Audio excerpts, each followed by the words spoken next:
Welcome back to Differential Calculus. In this video, I want to revisit the concept of tangent lines. Remember when we first introduced the derivative of a function? We said that f prime of c is the slope of the tangent line for y equals f of x at c f of c. We defined this limit. The way we developed the limit that is our derivative was to say that it was the equation of the line tangent to the curve at a particular point, or the slope of that tangent line. Then we started developing some differentiation rules, some shortcut methods that would allow us to find the derivative function itself without having to deal with limits directly. And it's a wonderful thing that we can do that. But keeping our eye on the prize, we started into all of this to find a tangent line's slope.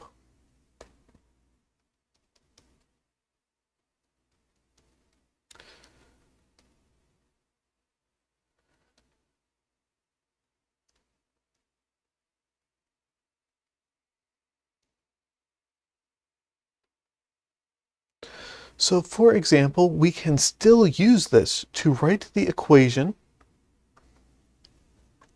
of the line tangent to the function f of x equals x squared sine of the square root of x near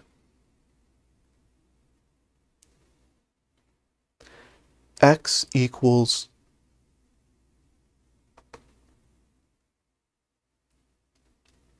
pi squared over 4.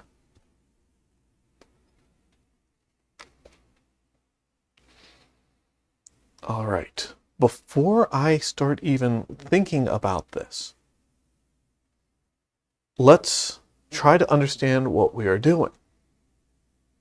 All right, I have intentionally chosen a very unpleasant looking function here to highlight something that I think would have been clear even if I'd used a simple function.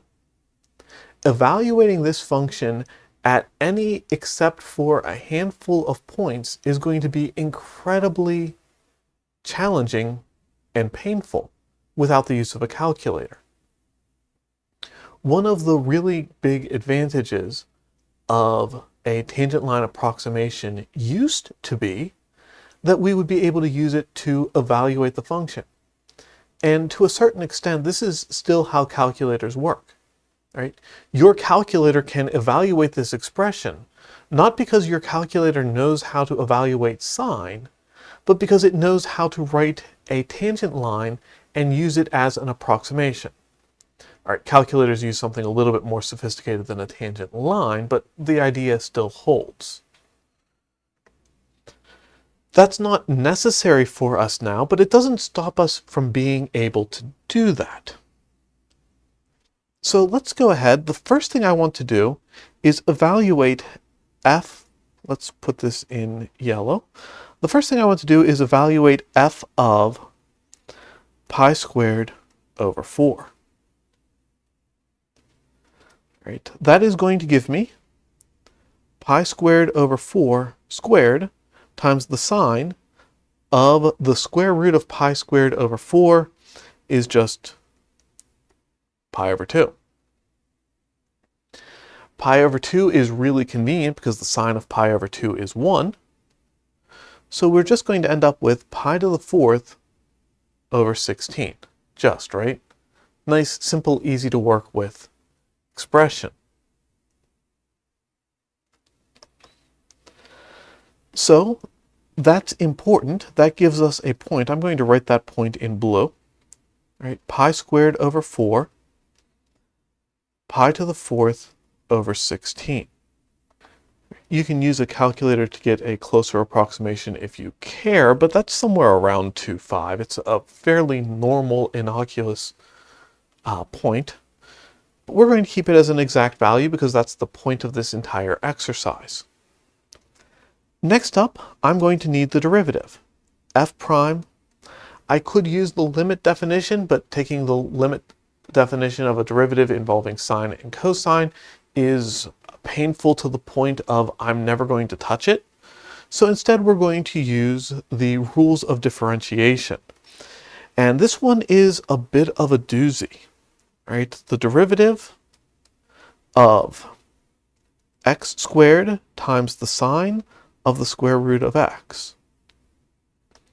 The first thing I notice here is that I've got a product, so I'll use the product rule. The derivative of x squared is 2x, multiply that by sine of the square root of x. Then add to that x squared times the derivative of sine of the square root of x. And I broke that one out into smaller pieces because this is going to take a bit of work. All right, 2x times the sine of the square root of x plus x squared is still fine. Then I have sine of the square root of x. This is a composition, so I'm going to have to use the chain rule. The derivative of sine is cosine. Evaluate that at the same point, cosine of the square root of x, and then multiply that by the derivative of the square root of x. Square root of x has shown up a couple of times previously. We should know its derivative at this point. But if you don't, you can use the power rule to derive it every single time. There's nothing wrong with that. But the derivative of the square root of x is 1 over 2 square root of x. All right, this is f prime of x. I specifically need my slope to be f prime of the x coordinate in question, which remember is pi squared over 4.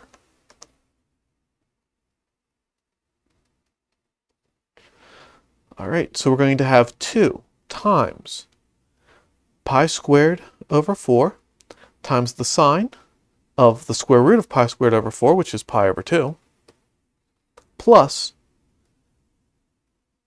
pi squared over 4 squared times the cosine of pi over 2 times 1 over 2 times the square root of pi squared over 4, which is still pi over 2.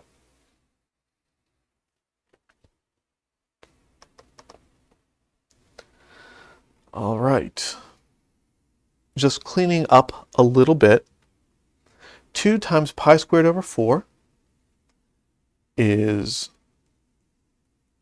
pi squared over 2. Sine of pi over 2 is 1. And then cosine of pi over 2 is 0, so the rest of that term actually doesn't matter at all because it all gets multiplied by 0. So the slope here is pi squared over 2. Let me go ahead and write that in blue so that I can come up here, grab my point in question. Oops. Let's copy that, paste it down here, and we have the details we need for our tangent line.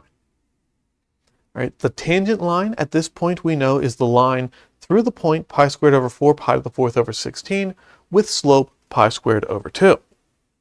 So y minus the y coordinate is equal to the slope times x minus the x coordinate.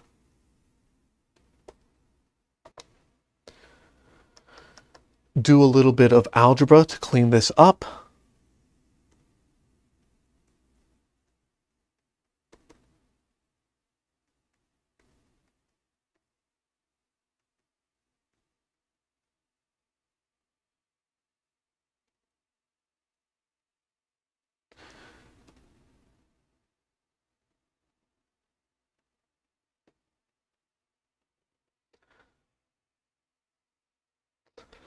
All right. Negative pi to the 4th over 8 plus pi to the 4th over 16. Why did my to the fourth turn into a square there? I don't know. Sorry about that. But 1/16 minus 1/8 is negative 1/16. So pi to the fourth over 16 minus pi to the fourth over 8 would be pi to the fourth over 16, or negative pi to the fourth over 16. The fact that there's factors of pi in the numerator makes things look more intimidating, but it's the same arithmetic. Everything works the same. Everything is fine.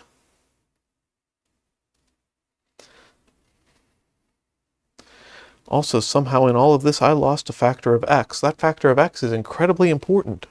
Don't leave home without it. All right, but there's our equation of our tangent line. And again, I guess that most calculus textbooks will tell you that using this and evaluating the function using this as an approximation instead of using the original function is better. And in the days when functions were evaluated using a slide rule, that certainly was the case. It wasn't that long ago, 40 years ago, pocket calculators didn't even exist. But in modern society, we have pocket calculators, so this is completely useless, right? Well, there is still some value to it, it's just a lot less. Instead of thinking about this as a way to evaluate the function, think about it as an algebraic tool. Let's go way back up to where I had the original function. F of x is x squared times the sine of the square root of x. This is what's known as a transcendental equation. A transcendental equation has a transcendental function in it, like sine, and more importantly, has a variable that appears outside of that transcendental function and also inside. An important feature of a transcendental equation like this is that it is literally impossible to solve analytically. You cannot plug something in for f of x here and solve for x. It is not possible. Right? You try to take the inverse sine and you'll end up with an inverse sine of something involving x squared and you're right back to where you started, maybe even worse. So that's where our tangent line approximation is still incredibly valuable. We know that the value at pi squared over 4 comes out at pi to the fourth over 16, which is around 5, right? You can use a calculator, you can get a closer value if you really care to. I don't really care that much, but I know that somewhere around here will be the point where y is exactly equal to 5. And maybe that's what I'm interested in, right? Maybe I am interested in where is y equal to exactly 5. And while I don't want to do that on the original equation, solving the equation 5 equals pi squared over 2 times x minus pi to the fourth over 16 is not that bad.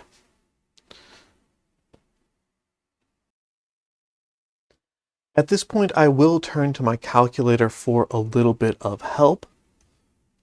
Helps if I type in the right thing. I want pi squared over 2, which comes out at about 4.93.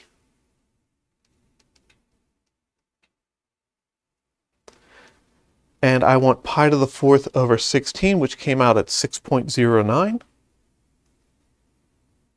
And that decimal approximation is going to make my life quite a bit easier. Right. Rearranging this just a little bit, 11.09 is equal to 4.93x, which means that to get x by itself, I want to take 11.09 divided by 4.93, which my calculator tells me is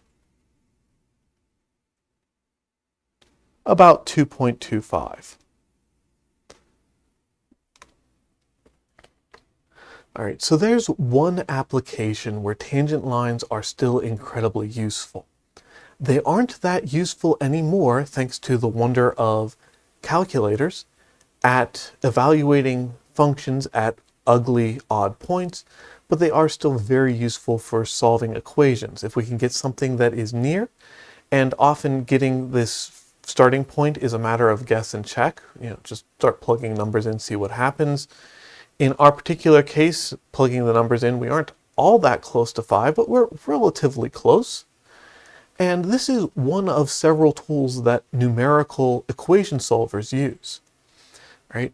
I can iterate this. I can find my tangent line at this point. I can use that tangent line to find a closer point.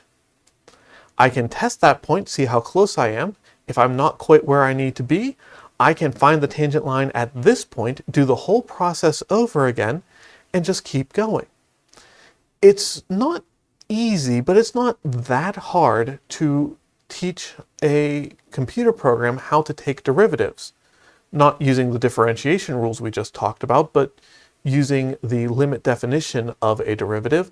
Computers can handle that pretty readily, and with computer power being what it is, iterating through 20 or 30 times until you get a solution is perfectly reasonable today. Understanding how to do this by hand helps you understand how to write that computer program or how to slightly modify that computer program to handle the particular task that you need. That end of it is well beyond the scope of this course. For this course, all I'm focusing on is, can you write that tangent line in the first place? And that's where we are going to go.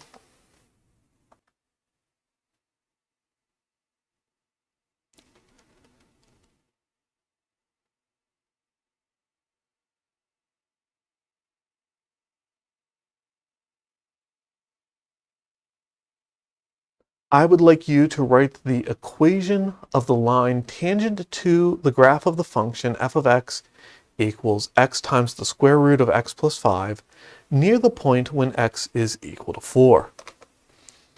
All right, take a couple of minutes, see what you can do with that, and I'll see you in the next video.